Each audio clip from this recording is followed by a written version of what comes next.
को मुकम्मल कर दिया। इमाम मालिक कहते हैं फमा लम यकुन यौमइज़िन दीना फला यकुनुल यौम दीना। जो चीज नबी के दौर में दीन नहीं थी वो आज भी दीन नहीं हो सकती।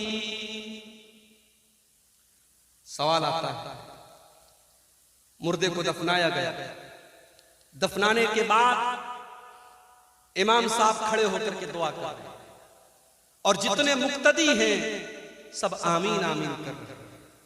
सवाल आता है मौलवी साहब क्या ये तरीका सही है? सही नहीं, इसलिए कि नबी ने दुआ करने का हुक्म दिया है, इज्तिमाई दुआ करने का हुक्म नहीं दिया। मुर्दे को आपने दफना लिया, फसलू लहु तस्बीत, अल्लाह के नबी फरमाते हैं मुर्दे की साबित कदमी के लिए दुआ करो। हर आदमी हाथ उठा के अपने अपने तौर पे दुआ करे, लेकिन एक आदमी दुआ कर रहा है और बाकी सब आमीन कह रहे हैं, इस शक्ल का सबूत नहीं मिलता है। इससे हमें परहेज करना चाहिए। कहीं कहीं मुर्दे को दफनाने के बाद खड़े होकर के वहां अजान देने लगते हैं, पूरी पूरी अजान देते। पूछो भाई ये क्या कर रहे हो? कहते कि अल्लाह के रसूल ने फरमाया कि जब अजान दी जाती है तो शैतान हवा खारिज करते हुए भाग जाता है। तो हम इसलिए अजान देते हैं, मुर्दे से अभी सवाल जवाब होगा तो शैतान आकर के परेशान करेगा, हम अजान देकर के शैतान को भगा देते हैं। ये लॉजिक नहीं चलेगी। दीन लॉजिक का नाम नहीं है, दीन अपना दिमाग लगाने का नाम नहीं है। अगर ये लॉजिक सही होती तो नबी और सहाबा के दौर में भी दफन करने के बाद लोग अजान देते। क्या उनको नहीं पता था कि अजान देने से शैतान भाग जाता है? जब नबी ने ये काम नहीं किया, सहाबा ने ये काम नहीं किया, तो हमारा कौन होते हैं? दीन लॉजिक का नाम नहीं है। सर्दी का मौसम में मैंने मोजा पहना है और ये कपड़े का मोजा है। मसला याद रखो, चमड़े के मोजे पर भी आप मसा कर सकते हैं, कपड़े के मोजे पर भी मसा कर सकते हैं। चमड़े के मोजे को अरबी में खुफ कहते हैं और कपड़े के मोजे को अरबी में जौरब कहते हैं। जौरब पर भी मसा करना साबित है, खुफ पर भी मसा करना साबित है। अगर आप अपने घर पर हैं तो 24 घंटा, यानी आज अगर आपने मान लीजिए इशा की नमाज में आपने मोजा पहना, शर्त यह है आप वजू करके मोजा पहने, वजू करके पैर वगैरह धुल के आपने मोजा पहना, तो कल इशा की नमाज के पहले पहले तक, यानी कल फजर की नमाज, जुहर की नमाज, असर की नमाज, मगरिब की नमाज, ये 4 टाइम की नमाज आप मोजा पहने पहने पढ़ सकते हैं। हर वजू के टाइम अगर आपका वजू टूट गया है, आपको पैर धुलने की जरूरत नहीं है, मोजे के ऊपर आप मसा कर लें। यह मसला किसके लिए है? जो घर पे है। हाँ, सफर में अगर आप हैं, जैसे मैं बनारस से आपके बंगाल में आया हूं तो मेरे लिए 3 दिन की छूट है। मैं अगर आज मसा कर रहा हूं, आज मैंने वजू करके मोजा पहना है, तो मैं अगले 3 दिन तक लगातार चाहूं, अगर मोजा मैं नहीं उतार रहा हूं तो बगैर पैर धुले मैं पैर मोजे पर मसा करके नमाज पढ़ सकता हूं। यह मसला मर्दों के लिए भी है, यह मसला हमारी माओ बहनों के लिए भी है। लेकिन आप गौर करें, हम जब मोजा पहनते हैं मोजे के ऊपर मसा करते हैं, और जैसे दोनों कान का एक साथ मसा करते हैं, ऐसे दोनों हाथ हल्का सा भिगो करके दोनों मोजे पर एक साथ मसा कर लेना चाहिए। लेकिन हम मसा हमेशा ऊपर करते हैं, नीचे नहीं करते। जबकि हम मोजा पहन के जब चलते हैं तो जो डस्ट होता है, जो गर्दो गुबार होता है, जो धूल होती है, वो नीचे लगती है। तो होना तो ये चाहिए था हम नीचे हाथ लगा करके धूल को साफ करें, मगर हम ऊपर मसा करते हैं। हजरत अली कहते हैं लौ कान दीन बिर्राई, अगर दीन अकल की बुनियाद पर होता, अगर दीन लॉजिक की बुनियाद पर होता तो मसा ऊपर ना होता, मसा नीचे होता। लेकिन मसा ऊपर होता है, ये इस बात की दलील है कि दीन कुरान और सुन्नत पर चलने का नाम है, दीन अपनी लॉजिक का नाम नहीं है। मेरे भाइयों, आज बहुत सारे काम लॉजिक के नाम पर हो रहे हैं। मरने वाला मर गया, उसके तीसरे दिन बिरयानी बन रही है, बिरयानी पका करके मदरसे में बच्चों को दी जा रही है, मोहल्ले के गरीबों को दी जा रही है। पूछो भाई ये क्या है? कहते हैं तीजा है। 10वें दिन फिर बिरयानी पकड़ी, पूछो ये क्या है? कहते हैं 10वां है। फिर 40वें दिन फिर बिरयानी बनी, पूछो ये क्या है? कहते 40वां है। मैं कहता हूं अपने बाप की तरफ से अगर तुम्हें गरीबों को खाना खिलाना है, बच्चों को खाना खिलाना है, मदरसे के गरीब बच्चों को, तो उसके लिए तीसरे दिन की शर्त क्यों? उसके लिए 10वें दिन की शर्त क्यों? उसके लिए 40वें दिन की शर्त क्यों? उसके लिए जिस दिन बाप का इंतकाल हुआ है उसी दिन हर साल, जैसे शादी का आदमी एनिवर्सरी मनाता है और पैदाइश का बर्थडे मनाता है, वैसे ही मरने के लोग बरसी मनाते हैं। ये सारी चीजें बिदात है मेरे प्यारे साथियों। और अल्लाह के नबी ने फरमाया वकुल्लु बिदातिन ज़लाला, हर बिदअत गुमराही है और बिदअत करने वाला कल कयामत के दिन अल्लाह के प्यारे नबी उसको भगा देंगे। अल्लाह के प्यारे नबी जब कल कयामत के दिन अपनी उम्मतियों को हौज़े कौसर का पानी पिलाएंगे जिसको पीने के बाद किसी को प्यास नहीं लगेगी, तो जिसने बिदअत की होगी दुनिया में, जिसने दीन के अंदर नया नया काम निकाला होगा, अल्लाह के प्यारे नबी जब उसको कौसर का जाम पिलाने की कोशिश करेंगे तो फरिश्ते रोक देंगे। फरिश्ते कहेंगे अल्लाह के नबी आप इनको हौज़े कौसर का पानी नहीं पिला सकते। अल्लाह के नबी फरमाएंगे ये तो मेरी उम्मत के लोग हैं, ये तो मेरा कलमा पढ़ने वाले लोग हैं। ऐ फरिश्तों तुम मुझे क्यों मना कर रहे हो, इनको पानी क्यों नहीं पिलाने दे रहे हो? फरिश्ते जवाब देंगे इन्नका ला तदरी मा अहदसु बादक, ऐ अल्लाह के नबी आप नहीं जानते इन्होंने आपके बाद दीन में कौन कौन से नए नए गुल खिलाए हैं। तो बिदअत से जब तक हम समाज को पाक नहीं करेंगे समाज की इस्लाह नहीं हो सकती। और आगे समाज की इस्लाह करना है, एक और काम भी करना है मेरे भाई, फिरका परस्ती को खत्म करना है, उम्मत को एक करना है, उम्मत को लड़ाना नहीं है, उम्मत को इत्तेहाद, उम्मत के अंदर एकता पैदा करना, यूनिटी पैदा करना है। उम्मत एक कब होगी? जब इस उम्मत का प्लेटफॉर्म है। उम्मत का प्लेटफॉर्म क्या होगा? वातसिमू बिहब्लिल्लाहि जमीअन वला तफर्रकू, ऐ मुसलमानों तुम अल्लाह की रस्सी को मिलकर के थाम लो और आपस में फिरकों में न बंटो। अभी फेसबुक के ऊपर एक वीडियो आया, व्हाट्सएप के ऊपर एक वीडियो आया, एक मौलवी साहब तकरीर कर रहे हैं और तकरीर के दौरान ये कह रहे हैं ओ लोगों वहाबी जिस घड़े में पानी पी ले उस घड़े से पानी न पिया करो, उस घड़े को तोड़ दो। वहाबी जिस चारपाई पर बैठ जाए उस चारपाई को तोड़ दो, उस चारपाई पर न बैठो।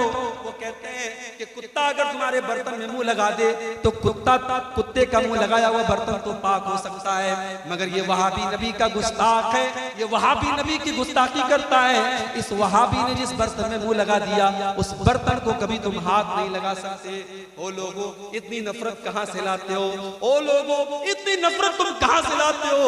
अगर तुम्हें हमारी रसूल की मोहब्बत पर शक है आ जाओ, हम कलेजा चीर के तुम्हें दिखाने को तैयार हैं। हाँ हम बिदअत और खुराफात तो नहीं कर सकते, हम तुम्हारी तरह रसूल की मोहब्बत के नाम पर हम केक तो नहीं काट सकते, हम 12 रबीउल अव्वल को जुलूस तो नहीं निकालते, लेकिन हाँ हम तो नबी से इतना प्यार करते, इतना प्यार करते हैं। हम नमाज पढ़ते हैं तो हम वहीं पर हाथ बांधते हैं जहां मेरे नबी ने नमाज बांधा था।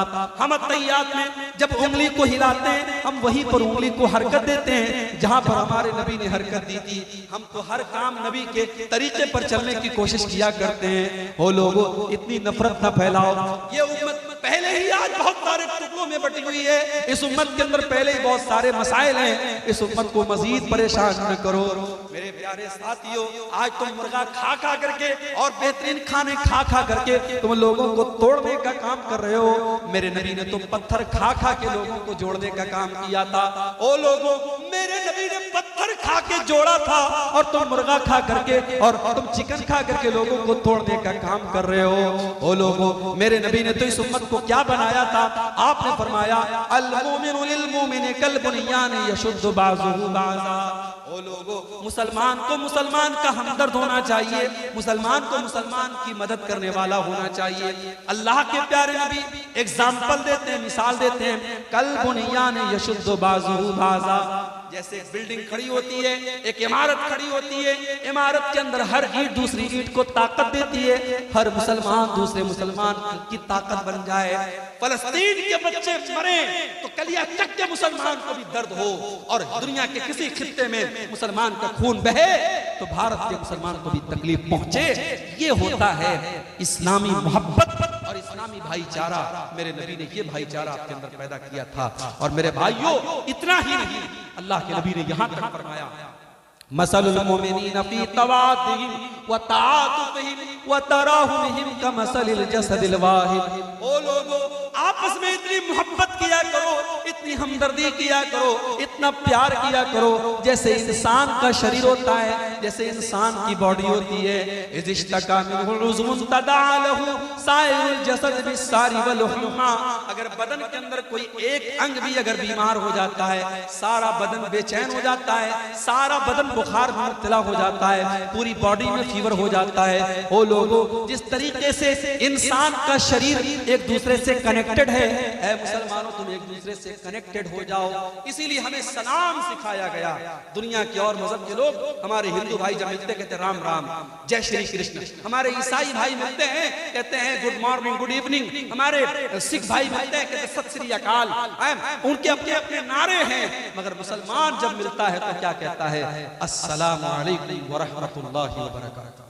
मुसलमान ये बोलता है, दुश्मन भी सामने आ जाए, अल्लाह के नबी ने फरमाया जिसे तुम पहचानते हो उसे भी सलाम करो, जिसे नहीं पहचानते उसे भी सलाम करो। जब हमने सलाम कर दिया, सारी नफरत तो हवा हो गई, सारी नफरत तो मिट गई। जब मैंने अपने दुश्मन से कह दिया अस्सलामु अलैकुम व रहमतुल्लाहि व बरकातुहू, तो दुश्मनी तो मैंने तभी खत्म कर दी क्योंकि मैंने कह दिया, ऐ मेरे दुश्मन, मैं सलामती की दुआ कर रहा हूं तेरे लिए, मैं रहमत की दुआ कर रहा हूं तेरे लिए, मैं बरकत की दुआ कर रहा हूं तेरे लिए। इतनी बड़ी दुआ जब मैंने दे दी तो फिर दुश्मनी कहां रह गई? इसीलिए अल्लाह के नबी फरमाते हैं कि मैं तुमको वो नुस्खा बताता हूं। ओ लोगों, तुम जन्नत में नहीं जा सकते जब तक तुम एक दूसरे से मोहब्बत ना करो, और मैं तुमको बताता हूं कि वो कौन सा तरीका है। जब तुम उस पर अमल करोगे तो एक दूसरे से मोहब्बत करने लगोगे। अफ्शुस सलाम बैनकुम, आपस में सलाम को बढ़ाओ, एक दूसरे को सलाम किया करो। जितना सलाम को बढ़ाओगे उतनी मोहब्बत तुम्हारे अंदर पैदा होगी। मेरे भाइयों, समाज की इस्लाह करना है, नफरत को खत्म करना पड़ेगा, फिरका परस्ती को खत्म करना पड़ेगा। ठीक है, मसलक का इख्तिलाफ है, हमारे बहुत सारे मुसलमान भाई बहुत सारी गलतियों में मुब्तला हैं। हम प्यार से, मोहब्बत से, अखलाक से उनकी हम इस्लाह करेंगे, मगर हम नफरत का चूरन नहीं बांटेंगे, हम नफरत का प्रचार नहीं करेंगे, हम गले लग करके मोहब्बत के साथ काम करेंगे। मेरे भाइयों, समाज की इस्लाह करना है, एक और काम भी करना है। अभी 2-3 हफ्ता पहले जुमा का खुतबा मैंने इसी कलियाचक में एक जगह पड़ती है मालदार पाड़ा, वहां पे मैंने जुमा का खुतबा दिया, टाइम दिया मैंने, लेकिन मजबूरी आ गई। मेरा प्रोग्राम रात में खड़गपुर में था, ट्रेन से मुझे सुबह वंदे भारत से हावड़ा से आपके मालदा उतरना था। ट्रेन मेरी 5 मिनट में लेट पहुंचा, मिस हो गई। मेरा जुमा भी रास्ते में चला गया, जुमा मैं नहीं पढ़ा पाया। कल मेरे पास एक मैसेज आया, उसी मालदार पाड़ा के एक नौजवान का मैसेज आया, और उसने कहीं से मेरा नंबर हासिल किया। इसीलिए मैं नंबर भी आमतौर से नौजवानों को नहीं देता हूं, क्योंकि मुझे मालूम है हर तरीके के लोग। मैं जुमा के खुतबे में नहीं पहुंच पाया तो इसी कलियाचक के उसी इलाके के नौजवान ने मुझे मैसेज किया और कहा कि मौलवी साहब, आप बहुत बड़े धोखेबाज, बहुत बड़े धोखेबाज हैं, आपने धोखा दिया है। ये आज हमारे नौजवान का हाल है। आप अपने मेहमान की, अपने आलिम की इज्जत नहीं कर सकते तो मेरे भाई ऐसी अखलाक का क्या? आज हमें अपने अखलाक को भी सुधारने की जरूरत है। हम अहले हदीस हैं, हम शिर्क नहीं करते, हम मज़ार पे सजदा नहीं करते। इसका मतलब ये नहीं कि हमारे 100 खून माफ हो जाएंगे, हमें अपने अखलाक को भी अच्छा बनाना पड़ेगा। हजरत अबू ज़र ग़िफ़ारी रज़ी अल्लाह ताला अल्लाह के नबी के पास आते और कहते हैं, अल्लाह के नबी मुझे कोई वसीयत कर दीजिए, मुझे कोई इंपॉर्टेंट बात बता दीजिए, मुझे कोई महत्वपूर्ण बात बता दीजिए। अल्लाह के नबी 2 बातें उनको बताते हैं, और कलियाचक वालों, सुल्तानगंज वालों, ये 2 बातें अगर आपने नोट कर ली, मैं समझता हूं कि मेरी पूरी तकरीर कामयाब हो जाएगी। ये 2 बातें अगर आपने सीख ली। अल्लाह के नबी अबू ज़र ग़िफ़ारी से कहते हैं, ऐ अबू ज़र ग़िफ़ारी, इत्तक़िल्लाह हैसुमा कुन्ता, तुम जहां भी रहो अल्लाह से डरो। अपने घर में हो तब भी अल्लाह से डरो, मस्जिद में हो तब भी अल्लाह से डरो, जलसे में गए हो तब भी अल्लाह से डरो, और मार्केट में हो तब भी अल्लाह से डरो, अपने कमरे में बंद हो तब भी अल्लाह से डरो, और पब्लिक के सामने हो तब भी अल्लाह से डरो। इत्तक़िल्लाह हैसुमा कुन्ता, ऐ अबू ज़र ग़िफ़ारी तुम जहां पर भी रहो अल्लाह से डरते रहना। और दूसरी चीज, वअत्बिइस सय्यअतल हसनत तमहुहा, ऐ अबू ज़र, जब तुमसे कोई गुनाह हो जाए, जब तुमसे कोई गलती हो जाए तो जल्दी से कोई नेकी कर लो, तुम्हारी नेकी तुम्हारे गुनाह को मिटा डालेगी। जब तुम कोई गुनाह कर दो, कोई गलती हो जाए तो जल्दी से कोई नेकी कर दो, जब तुम नेकी कर लोगे तो तुम्हारे गुनाह को अल्लाह ताला माफ कर देगा।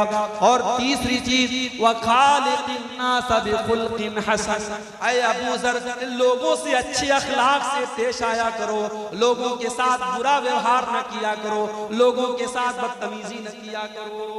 मेरे नौजवान साथियों, अपने अखलाक को बेहतर बनाओ, अपने अखलाक को बेहतर बनाओ, अपनी गुफ्तगू को, अपने बिहेवियर को अच्छा बनाओ। हजरत लुकमान अपने बच्चे को क्या नसीहत करते हैं?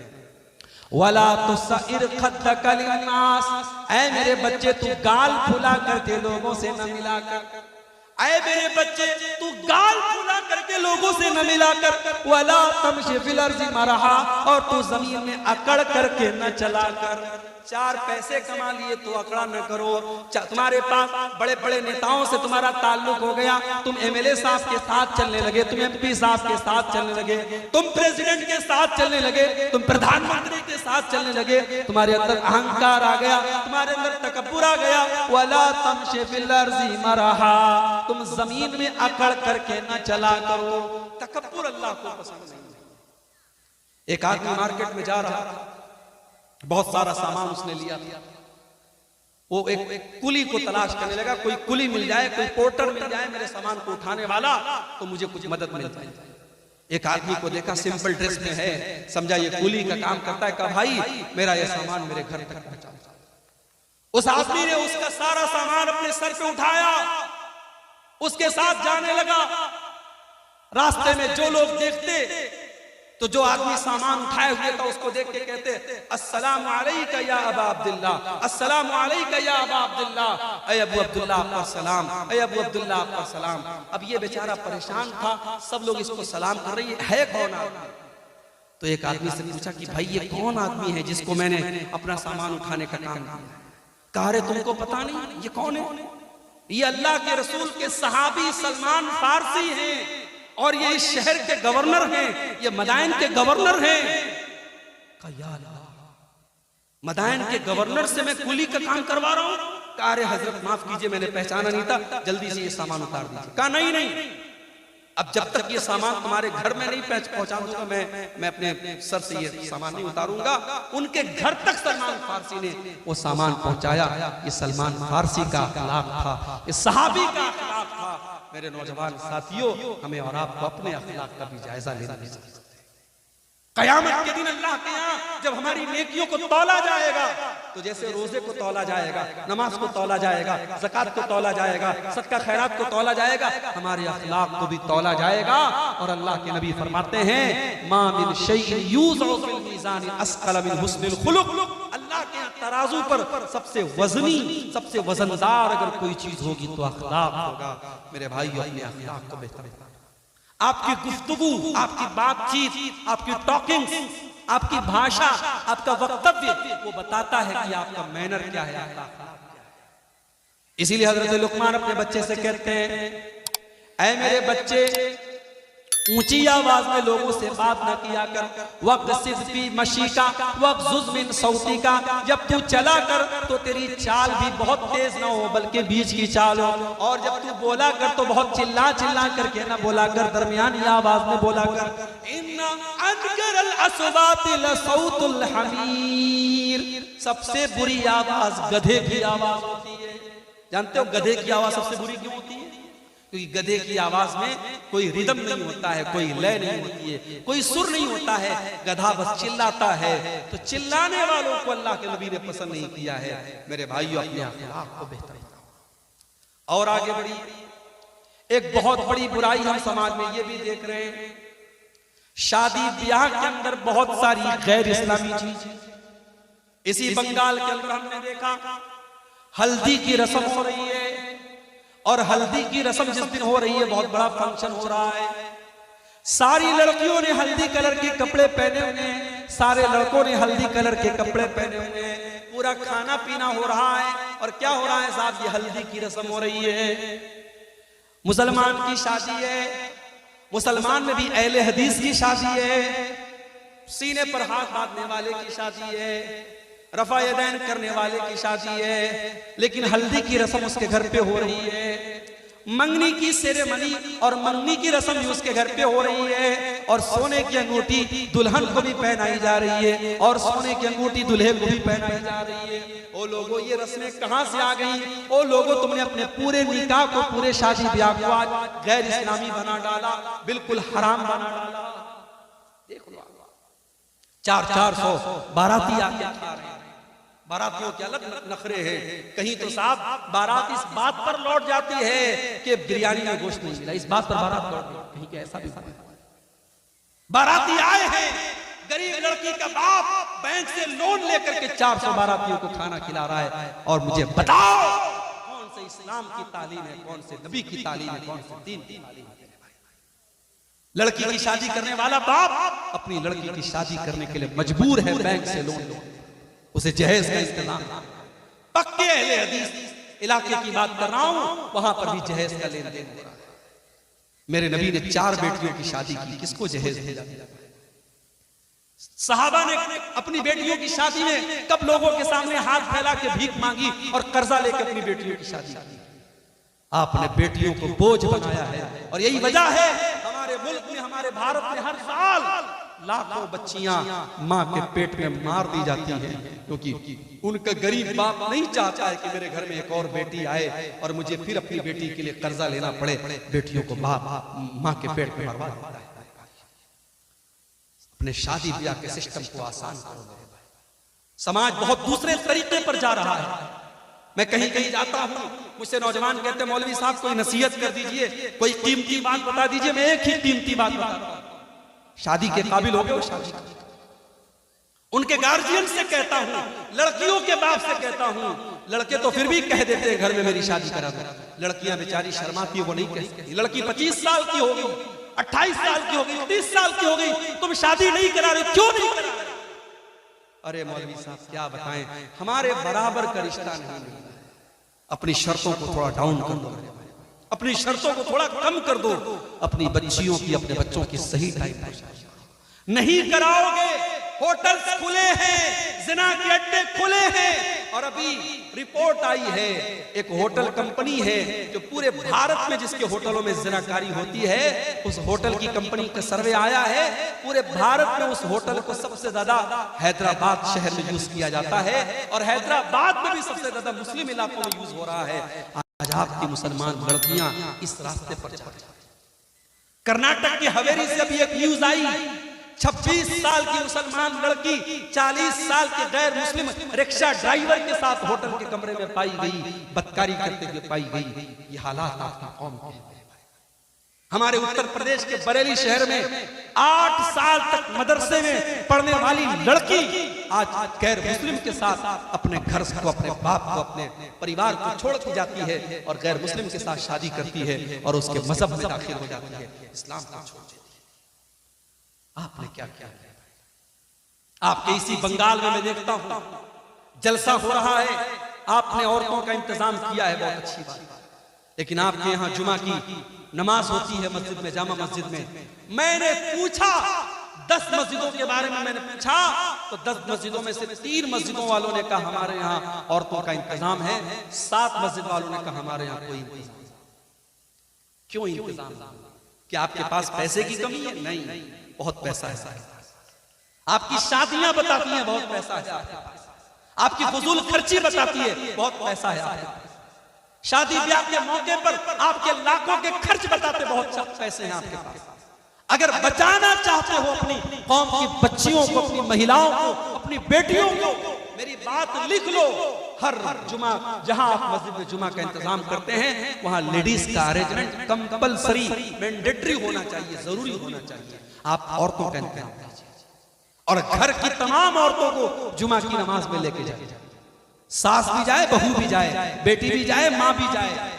हमारे ये भी अजीब मसला है, 70 साल की बूढ़ी माँ घर से निकलती है तो चादर में, नकाब में, बुर्के में निकलती है, उसकी आंख भी नजर नहीं आती। और 18 साल की छोकरी निकल रही है, बाल खुले हुए हैं, लिपस्टिक लगा के, मेकअप करके, तमाम सर से पैर तक पूरी सज के संवर के निकल रही है। माँ को पर्दे की शरीयत ने पर्दे की छूट दी है। 60 साल की औरत हो जाए, शरीयत ने कहा अगर वो पर्दा उतना ना भी करे तो चलेगा, जिसको पर्दा करना चाहिए वो बेपर्दा घूम रही है, और 60 साल वाली जो बूढ़ी अम्मा है वो बेचारी पर्दा कर रही है। मेरे भाइयों, हमें समाज को बदलना पड़ेगा, हमें समझना पड़ेगा कि समाज आज दूषित हो रहा है, समाज आज गंदा हो रहा है, और इस समाज को बचाने की जिम्मेदारी हम सब। अगर बीवी अगर बेपर्दा घूम रही है, शौहर कहां मर गया? अगर बेटी बेपर्दा घूम रही है, बाप कहां मर गया? अगर बहन बेपर्दा घूम रही है, भाई कहां मर गया? मैं बताऊं कहां मर गया? वो भाई खुद बाजार में नजरों का जिना कर रहा है, वो बाप खुद मार्केट में बैठ के बीड़ी का धुआं उड़ा रहा है, और वो शौहर खुद अपनी बीवी को लेकर के नुमाइश करा रहा है उसके हुस्न की। मेरे भाइयों, आपको गैरतमंद बनना पड़ेगा, आपको हयादार बनना पड़ेगा। अल्लाह के नबी फरमाते हैं, सलासतुन ला यंजुरुल्लाहु अज़्ज़ा व जल्ला इलैहिम यौमल क़ियामा, 3 लोग ऐसे होंगे क़यामत के दिन जिनकी तरफ अल्लाह ताला देखेगा भी नहीं, बात भी नहीं करेगा, पाक और साफ भी नहीं करेगा। नंबर 1, अल-आक़ु लिवालिदैहि, अपने माँ बाप को सताने वाला, अपने माँ बाप को दुख देने वाला, अपने माँ बाप को तकलीफ देने वाला। मगर यहां पे रुक जाइए, अगर माँ बाप को कोई सही बात पर आप दुख दे रहे हैं, मतलब बिला वजह माँ बाप आपसे नाराज है, शादी हो गई, अब सास ये तय कर रही है कि औरत को कब मायके जाना है कब नहीं जाना है, ये कौन सा उसूल है मेरे भाई? ये कौन सा उसूल है? कितने घरों में सास ये भी तय करती है कि बहू को कब नहाना चाहिए कब नहीं नहाना चाहिए। यानी ज्वाइंट फैमिली सिस्टम में प्राइवेसी नाम की कोई चीज नहीं। बहू बेचारी अपनी मर्जी से नहा नहीं सकती, वहां ननद अलग पहरा दे रही है, सास अलग पहरा दे रही है। अब वहां पे अगर शौहर कहता है कि मेरी बीवी है, मैं निकाह करके लाया हूं, ये मेरी मर्जी से मायके जाएगी, मेरी मर्जी से आएगी, अब वहां पे मां नाराज हो जाए तो इस नाराजगी का कोई मतलब नहीं है। सही बात पर जो इस्लाम के हिसाब से सही है, अगर उस बात पर भी माँ बाप नाराज होते हैं तो कोई मतलब नहीं है। वहां पे औलाद को चाहिए माँ बाप को मनाने की कोशिश करे, लेकिन हाँ बिला वजह अगर कोई माँ बाप को दुख दे रहा है, तकलीफ दे रहा है और अपने ऐशो आराम पर खुद खर्च कर रहा है, माँ का ख्याल नहीं कर रहा है, बाप का ख्याल नहीं कर रहा है, क़यामत के दिन अल्लाह ताला उसको देखेगा। नंबर 2, वल्मरअतुल मुतरज्जिला, वो औरत जो मर्दों की नकल करने वाली, मर्दों की चाल ढाल अपनाने वाली हो, मर्दों के जैसा कपड़ा पहनने वाली और मर्दों के जैसे छोटे छोटे बाल रखने वाली और मर्दों की शक्ल सूरत अपनाने वाली, मर्दाना चाल चलने वाली लड़की। और नंबर 3, अद्दयूस, वो बेगैरत मर्द, अल्लज़ी युक़िर्रु फ़ी आलिहिल ख़ुबुस, जिसके घर में बेहयाई हो रही हो, जिसके घर में बेपर्दगी हो रही हो और उस बेगैरत मर्द को कोई फर्क न पड़ता हो। तो मर्द अगर बेगैरत है तो सिर्फ औरत जिम्मेदार नहीं है, मर्द भी जिम्मेदार है। मेरे प्यारे साथियों, आज हमारी शादी ब्याह में वीडियो रिकॉर्डिंग हो रही है, दुल्हन के कमरे में कैमरामैन आता है और दुल्हन के हर पोज को वो रिकॉर्ड कर रहा है, हर एंगल से वो रिकॉर्ड कर रहा है। दुल्हन की सहेलियां और घर की जवान लड़कियां दुल्हन के आसपास बैठी हैं और ये वीडियो कैमरा वाला बेचारा वीडियो रिकॉर्डिंग कर रहा है। और ये इस शादी में मौलवी साहब निकाह पढ़ा के दुआ करते अल्लाह ताला इस निकाह में बरकत दे। कहां से बरकत आई? जिस निकाह में आपने मौलवी से निकाह पढ़वाने के अलावा कोई काम इस्लाम के मुताबिक नहीं किया, उस निकाह में बरकत कहां से आएगी मेरे भाई? जिस निकाह की बुनियाद पे हयाई पर है, जिस निकाह की बुनियाद हराम कामों पर है, उस निकाह में बरकत कहां से आएगी? नतीजा ये है, शादी कम हो रही है, तलाक ज्यादा हो रहा है, शादी कम हो रही है, घर टूट ज्यादा रहे हैं, क्योंकि बरकत खत्म हो रही है। रिश्ता देखने आप जाते हैं, अच्छी अच्छी लड़कियां, दीनदार लड़कियां, आप रिश्ता देख के आते हैं तो माँ आकर के क्या कहती है? रिश्ता तो बहुत अच्छा था, लड़की का कलर थोड़ा सा डाउन था, थोड़ा सांवली थी। अरे अल्लाह की बंदी, ये कोई सांवली है, कोई गोरी है, कोई काली है, ये रंग किसने बनाया? अल्लाह ने बनाया। इस पे इंसान का तो इख्तियार नहीं है। किसी की 3 बेटियां हैं, 2 बेटियां बड़ी गोरी चट्टी हैं, एक बेटी का रंग थोड़ा सा सांवला है, तो क्या उस सांवली लड़की बेचारी उसको रिजेक्ट कर दिया जाए? बेचारी पढ़ी लिखी है, दीनदार है, नमाजी है, सिर्फ रंग डाउन होने की वजह से उसको रिजेक्ट कर दिया जाए? कौन सा इंसाफ है? हमें अपनी सोच को बदलना पड़ेगा।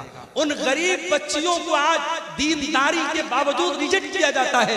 नतीजा ये निकलता है जब समय सीमा पार हो जाती है वो लड़कियां गलत रास्ते उठाती हैं। आज समाज में आप ये मंजर भी देखिए, कोई लड़की कोई औरत बेवा हो गई, उसके शौहर का एक्सीडेंट में इंतकाल हो गया, 1 साल का बच्चा है, बेवा हो गया। अब समाज क्या कहता है? साहब अरे औरत है, बच्चे के सहारे जिंदगी गुजार रही है। मैं कहता हूं दुनिया का सबसे बड़ा झूठ है, दुनिया का सबसे बड़ा फ्रॉड है। एक बच्चे के सहारे औरत जिंदगी गुजार लेगी, उसकी जवानी, उसकी इज्जत, उसकी ख्वाहिशात, उसकी डिजायर, उसका कोई मतलब नहीं है। इस समाज को हमें बदलना पड़ेगा। मुतल्लका और बेवा औरतों की शादी का भी माहौल पैदा करना पड़ेगा। जो लड़कियां, जो औरतें जवानी में बेवा हो गई, जवानी में मुतल्लका हो गई, उनकी शादी आप नहीं कराएंगे, गलत रास्ते वो चुनेंगी और समाज में गंदगी फैलेगी और फैल रही है। मेरे प्यारे साथियों, शादी ब्याह में ये बहुत सारी चीजें हैं जिनकी हमें इस्लाह करने की जरूरत है। सबसे पहले तो आप रिश्तों में दीनदारी करिए। मैं लड़कों से कहना चाहता हूं, अपनी माँ से कह दो मुझे माँ मेरे घर में कोई जहेज नहीं चाहिए, मैं चटाई पर सो लूंगा, मेरी हैसियत होगी मैं फर्नीचर का इंतजाम करूंगा, मैं बेड का इंतजाम करूंगा, मेरी हैसियत होगी मैं रेफ्रिजरेटर घर में लाऊंगा, वरना घड़े घड़ पानी पी के गुजारा कर लूंगा, मगर मुझे जहेज की भीख में मिलने वाली फ्रिज नहीं चाहिए, मुझे जहेज की भीख में मिलने वाली चारपाई नहीं चाहिए। अपनी माँ से जाके कह दो मुझे दीनदार बीवी ला। अल्लाह के नबी फरमाते हैं लियत्तखिज़ अहदुकुम क़ल्बन शाकिरा व लिसानन ज़ाकिरा व ज़ौजतन मुमिनतन तुईनुहु अला अम्रिल आखिरा। ओ लोगों, दुनिया की सबसे बड़ी दौलत 3 चीजें हैं। 3 चीजें जिसके अंदर पैदा हो जाएं उसके पास दुनिया की सबसे बड़ी दौलत है। कल्बन शाकिरा, एक ऐसा दिल अपने पास पैदा कर लो जो अल्लाह का शुक्र अदा करने वाला दिल हो। व लिसानन ज़ाकिरा, और ऐसी जुबान अपने पास पैदा कर लो जो जुबान अल्लाह का जिक्र करने वाली हो। व ज़ौजतन मुमिनतन, और ऐसी ईमान वाली बीवी अपने घर में लेके आ जाओ तो ईनुहु अला अम्रिल आखिरा, जो आखिरत के कामों में आपकी मदद करे। दीनदार बीवी मेरे भाई आपके घर में आएगी, आपके घर को जन्नत बना देगी। दीनदार रिश्तों में दीनदारी को तरजीह दो। इसीलिए अल्लाह के नबी फरमाते हैं तुनकहुल बरातु लिअरबईन लिमालिहा व लिहसबिहा व लिजमालिहा व लिदीनिहा। जब लड़की की शादी होती है 4 चीजें लड़की के अंदर देखी जाती हैं। माल देखा जाता है, खूबसूरती देखी जाती है, उसका खानदान देखा जाता है और उसकी दीनदारी देखी जाती है। आपने फरमाया फज़फर बिज़ाति दीन, दीनदार लड़की को तरजीह दो, कामयाब हो जाओ। आज हालात ये है मेरे भाई, 8-8, 9-9 साल के बच्चे और बच्चियां, उनके भी इंस्टाग्राम पर फोटोज, वो भी अपने फोटोज डाल रहे हैं, वो भी इंस्टाग्राम पर दोस्तियां कर रहे हैं, वो भी टेलीग्राम और व्हाट्सएप पर ताल्लुक कायम कर रहे हैं। जो बच्चे अभी ढंग से बालिग नहीं हुए, जो बच्चियां ढंग से बालिग नहीं हुई, उनको भी गर्लफ्रेंड और बॉयफ्रेंड का कल्चर उनके समाज में फैलाया जा रहा है। और हालात ये है, अभी दिल्ली की न्यूज आज मैंने मोबाइल पर पढ़ी, दिल्ली में 8 साल से लिव इन रिलेशनशिप में रहने वाला, लिव इन रिलेशनशिप का मतलब बगैर शादी के मर्द और औरत साथ में रह रहे हैं, लिव इन रिलेशनशिप में रहने वाला अपनी उसी औरत की 14 साल की लड़की के साथ रेप करता है और फिर पुलिस उसको अरेस्ट करती है।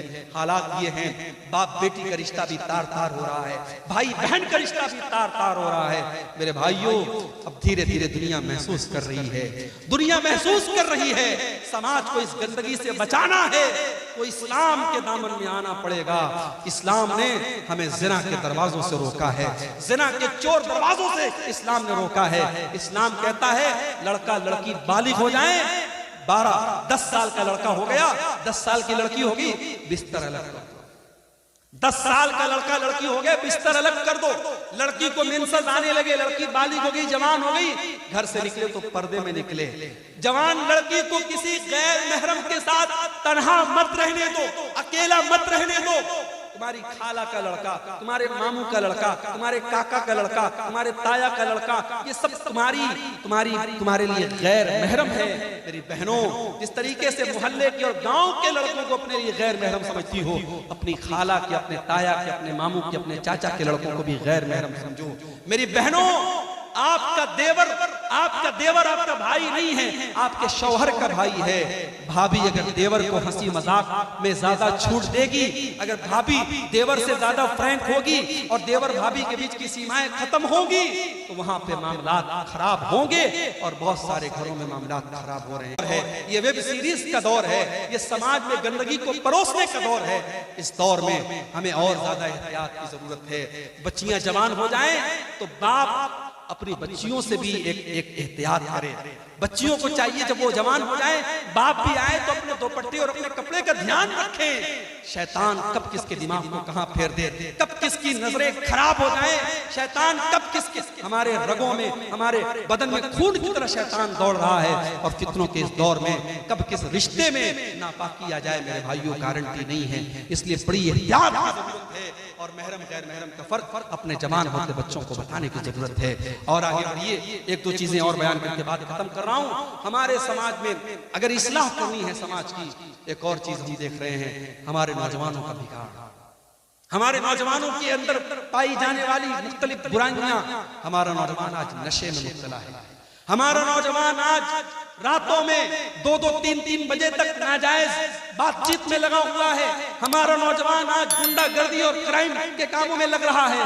मेरे नौजवान साथियों, इस उम्मत का कैपिटल आप हैं, इस उम्मत का सरमाया आप हैं, इस उम्मत की उम्मीद आप हैं। अगर आपने अपनी रातों को बर्बाद किया, अगर आपने अपने जिस्म को नशे से बर्बाद किया, अगर आपने गलत और गंदी आदतों के जरिए अपनी जवानी को बर्बाद किया, कल आप न एक अच्छे शौहर बन सकते हैं, न एक अच्छे बाप बन सकते हैं, न एक अच्छे बेटे बन सकते हैं, न समाज के अच्छे इंसान बन सकते हैं। इस समाज को आप कुछ देने के लिए आए हैं। अल्लाह कुरान में कहता है, कुंतुम खैर उम्मतिन उखरिजत लिन्नास, ऐ मुसलमानों, तुम दुनिया की सबसे बेहतरीन कम्युनिटी हो, तुम दुनिया के सबसे बेहतरीन समाज के लोग हो। तुम्हें दुनिया के लिए कुछ देने के लिए बनाया गया है। तुम समाज को कुछ देने के लिए आए हो, तुम मानवता का कल्याण करने के लिए आए हो, तुम मानवता को नजात देने के लिए आए हो, तुम मानवता को जहन्नम की आग से बचाने के लिए आए हो। मेरे नौजवानों, अपनी रिस्पॉन्सिबिलिटी को समझो, अपने कर्तव्य को समझो, अपनी जिम्मेदारी को समझो। जवानी के एक मिनट का हिसाब अल्लाह ताला कल क़यामत के दिन लेगा। मेरी नौजवान बहनों, आपसे भी कहता हूँ, मेरे नौजवान भाइयों, आपसे भी कहता हूँ, अपनी जवानी को गनीमत जानो। जवानी में जितना आप सजदा कर लेंगे, जितनी नमाज पढ़ लेंगे, जितना अल्लाह को राजी कर लेंगे, कल 50-60 साल के होने के बाद आप नहीं कर पाएंगे। बहुत सारी हसरतें लेके दुनिया से जाना पड़ेगा। मेरे भाइयों, मेरी माँ के इंतकाल को अभी 3 साल हो रहे हैं। 2020 में मेरी माँ का इंतकाल हुआ। माँ का सपना था हज करने का। लॉकडाउन के पहले माँ के हज का फॉर्म भरा। मैंने कई बार माँ से कहा कि उम्रा कर लो, माँ उम्रा करने के लिए तैयार नहीं हुई। हज का फॉर्म भरा गया। जिस साल हज का फॉर्म भरा गया, उसी साल हज कैंसिल हो गया, लॉकडाउन लग गया। और अगले साल फिर भी लॉकडाउन लगा रहा और अगले साल भी हज का फॉर्म नहीं भरा गया और उसके अगले साल ही माँ का इंतकाल हो गया। ये सपना, ये हसरत, ये ख्वाहिश नहीं है मेरी माँ चली, ये ख्वाहिश नहीं हुई। कितने लोग दुनिया से चले जाते हैं। मेरे नौजवान साथियों, अगर आज आपके पास पैसा है, आप उम्रा कर सकते हैं, आप हज कर सकते हैं, अभी कर दो। अभी आपकी शादी हुई है, मियाँ बीवी औलाद चाहते हैं, नेक औलाद चाहते हैं, जाओ चंद पैसे खर्च करो, उम्रा करो और जा करके अल्लाह की बारगाह में रो करके दुआ मांगो, अल्लाह नेक और साले बेटा अता फरमाएगा। उम्रा कर लो, हज की ताकत है, हज कर लो, जवानी में इबादत कर लो। वल्लाह मैंने रोते हुए देखा है 70 साल के 60 साल के बूढ़ों को, जब वो हज करने गए, वो बेचारे व्हील चेयर के दूसरे उनको तवाफ करा रहे हैं। वो बेचारे होटल से हरम में जाने की ताकत नहीं है, वो कमरे में बैठ के नमाज पढ़ते। वो रोते हैं कि काश हमने जवानी में नमाज पढ़ी होती, हमने जवानी में हज किया होता, हमने जवानी में अल्लाह की इबादत की होती। अल्लाह के प्यारे नबी फरमाते हैं, इग़तनिम खम्सन क़ब्ल खम्सिन, 5 चीजों की कदर करो 5 चीजों के आने से पहले। शबाबक क़ब्ल हरमिक, अपनी जवानी की कदर करो बुढ़ापे के आने से पहले। व सेहतक क़ब्ल सक़मिक, अपनी तंदुरुस्ती की कदर करो बीमारी के आने से पहले। व ग़िनाक क़ब्ल फ़क़्रिक, अपनी दौलत की कदर करो अपनी गरीबी के आने के पहले। व फ़राग़क क़ब्ल शुग़लिक, अपने समय की कदर करो अपने व्यस्त होने से पहले। और 5वीं चीज, व हयातक क़ब्ल मौतिक, अपनी मौत के आने से पहले अपनी जिंदगी की कदर करो। मेरे नौजवानों, इस उम्मत को बड़ी उम्मीदें हैं, अपनी नौजवानी की हिफाजत करो। इसी तरीके से समाज की इस्लाह का एक रूप ये भी है कि वरासत में जिसका जो हक है वो दे दो। आपकी बेटियां भी आपकी वरासत की हकदार हैं। जो प्रॉपर्टी आपने बनाई है, जो जमीन आपने खरीदी है, जो पैसा आपने कमाया है, आपके मरने के बाद आपके बेटों के साथ साथ आपकी बेटियां भी उसकी वारिस हैं। बेटियों को आपने जहेज दे दिया, इसका मतलब ये नहीं कि बेटियां आपकी प्रॉपर्टी की वारिस नहीं बनेगी। और भाइयों से कहता हूं, बाप के मरने के बाद अगर आपने अपनी बहनों को उनकी प्रॉपर्टी में उनके बाप के तरके में हिस्सा नहीं दिया तो कल कयामत के दिन अल्लाह आपकी गर्दन पकड़ेगा। कल कयामत के दिन अल्लाह क्या आपकी गर्दन पकड़ी जाएगी। अल्लाह ने वरासत का मसला जब बयान किया तो कुरान में क्या फरमाया, वतिल्का हुदूदुल्लाह। मेरे बंदो, ये वरासत के जो कानून बयान किए जा रहे हैं ये अल्लाह का बनाया हुआ कानून है। वमन युतिइल्लाह व रसूलहु युदखिलहु जन्नातिन तजरी मिन ताहतिहल अनहार। जो अल्लाह की इताअत करेगा, जो रसूल की इताअत करेगा, अल्लाह उसे जन्नत में दाखिल करेगा और वो जन्नत में हमेशा हमेशा रहेगा। वज़ालिकल फौज़ुल अज़ीम, और ये बहुत बड़ी कामयाबी है। वमन यासिल्लाह व रसूलहु व यतअद्दा हुदूदहु युदखिलहु नारन खालिदन फीहा। और जो अल्लाह की नाफरमानी करेगा, जो रसूल की नाफरमानी करेगा और जो अल्लाह के कानून को तोड़ेगा, उसको अल्लाह जहन्नम की आग में डालेगा और वो जहन्नम की आग में हमेशा रहेगा। वरासत के सिलसिले में अगर आपने अल्लाह का कानून तोड़ा है, अल्लाह जहन्नम की वईद सुना रहा है। मेरे भाइयों, वरासत को सही तरीके से जो हकदार है उनको दे दो। अल्लाह के नबी फरमाते हैं, ला तुअद्दुन्नल हुकूक इला अहलिहा, ओ लोगों तुम लोगों का हक उनको दे दो वरना कयामत के दिन तुम्हें देना पड़ेगा। हत्ता युकाद लिशातिल जलहाई मिन शातिल करना, कयामत के दिन सींग वाली बकरी से भी किसास लिया जाएगा अगर उसने बगैर सींग वाली बकरी से को कम कर रहा हूं। इसी कलियाचक के इलाके में एक साहब बताने लगे कि हमारे यहाँ जब जलसा होता है तो हर साल ब्रदर फलां को बुलाया जाता है। उलमा को नहीं बुलाते, ब्रदर्स को बुलाते हैं। क्यों? ब्रदर्स की फैन फॉलोइंग ज्यादा है। फलां ब्रदर साहब हैं, वो फेसबुक के ऊपर लाइव क्वेश्चन आंसर करते हैं, लोगों के सवाल का लाइव जवाब देते हैं। इतना लाइव तो उलमा भी जवाब नहीं देते।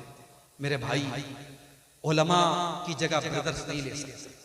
ये दौर फितनों का दौर है और उलमा की जगह आपने जाहिलों को उलमा का मकाम दे रखा है।